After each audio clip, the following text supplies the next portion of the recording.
kadi la ko Orway Orway nani man benna dej Orway yoni Orway anne Orway kadi jan tampino de yoni nena yoni Orway yettu Allah yettu Allah Orway kadi ɓiɗɗo moƴƴo gandanɗa min ɗo Orway yettu Allah yaade ha yettu Allah tawan ɗo gacce itte hala hakkati mum yoni nena yoni boselli sello mo leydi aɗa selli kam ɓanndu waɗi kono ɓanndu saburi mawɗo mi yetta Allah galle waɗi mawɗo mbaɗa seeɗi jam daccuɗa mawɗo mi yetta Allah kadi bisimilla mbaɗa tampere neno yam mi yewnima ɗum galle ma waɗi walla mi selli mawɗo o selli ham hayɗa hayɗa mi selli mawɗo mi yewnima gila hanki komi koko ƴeeham woni eyi mbaɗɗa banda an selli tan koye deedam jiiɗi ɗum may baba mi selli kam wallahi mawɗo gila hanki gomi andar tanti garmi ha wuro binte jallen ɗo udduru wuddu e mbalmi ɗon est ce que binte noon sifani kam ga en garmi kadi ha lawol ɗo kadi pottuɓe yimmiɗaɗo goto wiya maydam jajaɓe eyi on sifani kam ga sifani kam ga est ce que mi yara ga so tawi ha legal han wat tan mi namdo galle abou thiam mbaɗa tambe wallahi mawɗo nena mawɗo bisimilla ma nena mawɗuɗa e law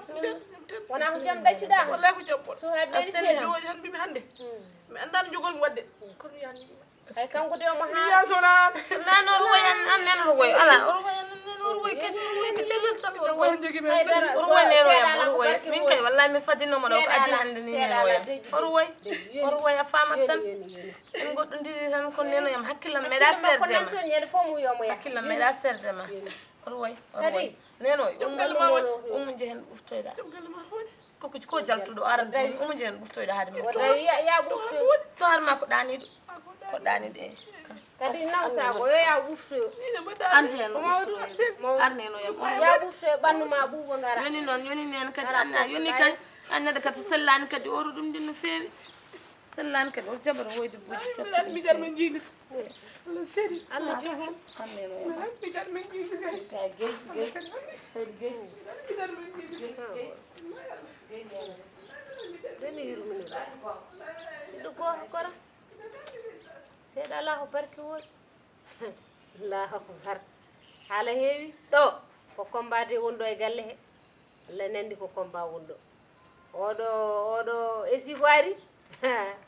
mo sali koɗo Allah ma kono joom doole jippo ɗum so Allah jaaɓi wallahi abou ma fonno ko dotta o ma fonno ko dotta hay wiyata tan kene hanɗi kino yiɗa yiide hay goto yiɗa yiide sehilaɓe mum yiɗa yiide bandiraɓe mum min ko mbeɗeni komi bandi ko debbo minen jiijima e baba ko Allah yaɓu kalisaji natimi galle o bone mawɗo noon heñat koye andam mawɗo assalamu maaleykum salam no mbaɗɗon tambe mawɗum ni tanala jam tan jambol woni a jaajima mawɗum alhamdulillah oho Allah faabu jambol woni mawɗum ni ndenditella ka dañju koɗo de koɗo wallahi koɗo jam koɗo belɗone kay haaju heɓama kay haaju ɓurɗo joolal waalo probléme ma hanka wa hablude ko feewi koɗo holɗum koɗo ɗo ko hende jeeya koɗo ko yummum joom suudu ma ari yummum kadiji yummum kadiji wona ko belemma baɗɗo ɗo fuɗɗimo ala ɗo haali Allah ne seedi pop belemma kay ha waɗi jowre e kono aɗa andi min dal oɗo aduna mo jaahi an kadiji mara ka suuma kono aɗa on foti tinde kadi so tani yummum ne ara kadiji foti haalande mi yummum nen ara walla wona gonga tan de abou ko ɗum kaɗaɗa min kam aɗa andi komi pimnoɗo mi nattata galle ma aɗa andi ko abou kalisaji are ma jewtiɗɗon ha gartumi e galle he te a riwnomi ɗo kadi ndiwgu sukuña mi haalanma noon bone mawɗo heƴata koye enɗam mawɗam ko wawi wonde hakkude men ko wonata hakkude ma e ese aɗa andi ko jinmi gimmoɗa ƴeewoya saɗa dañi jam no war sese haadema wiide dammowol min jinmi min ko noddinam kadiji ara gay ko mbiyanmi kadiji mbiyata kadiji min wi yo ar gay so kadiji ari mi itta paas yummiraɗo mi totta ɗum so tawi fellitini wawi hirdude hirda so wawi hirdude janggo assalatu hayru minannaw mi yumma ko yo ya ɓuuri sirde par ce que neɗɗo wondata ha isume galle abou ami ɗum yiiti abou ɗum kay wonata ma to isiraɗo e galle godda ese e galle heɗomi gayi fama noon a jogori dañde jalol ngol maytata ko gacce bonde ɗe Allah bonni jogori hebdema oɗo ko ese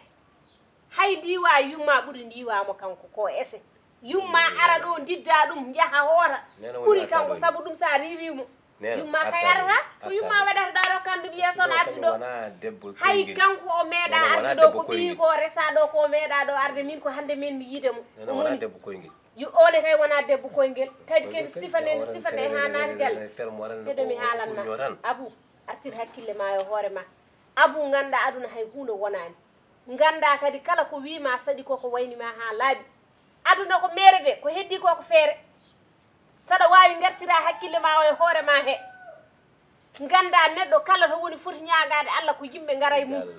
sabu neɗɗo kala to ɓe mbi ko yitere yahata to yiɗa kono koyngal kala to ari ko yidde mum woni ɗon oɗo ko yidde mum addi ɗum ɗon ari ƴewdema ne ari ƴewde ɓinguel mum mbaɗana ɗum feere mbaɗana ɗum teddungal ƴewana ɗum dammowol kirsana ɗum wala hen hirto ha reedu mum heew hacci to en te o ardani ɓoyde o saabu ne wi ko hay goto woppani galle mum ari tan ko yiide on arani ɓoyde o ne wawi so fini yaaha lawol muɗum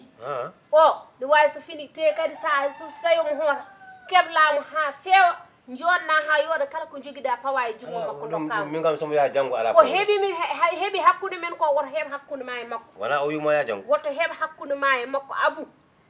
d' accord joni wona o wimo yaha janggo walla ko janggo o yahat so mayani so fini o dawtan ala probléme so dawani o hirdat dan mi yaha to karoto mi ƴeewa so tawi ala jamguel somi jogui guertoɗe noon ɗum so tawi guertoɗe jogui par ce que min ko fokko tottami ha mi lijjiro somi jogui guertoɗe mi adda ko wawi jogade fof yo dañ hirani d' accord ala probléme mo dañirani keblama ha feewa kala ko joguiɗa ittu dokkama mo dañirani mi haalanima noon ala probléme ala muskil ala muskil neɗɗo goto ñalama goto kam ne muño kono yimɓe noon yo goppal urñade neɗɗo yahatan urñode felmo tan e neɗɗo weela koyguel heewɓe hande dawadi koko metti ko koye kon yaada tan ewo jodde woro vraiment min ɗiɗo yaaduji jaaki kam neɗɗo yahatan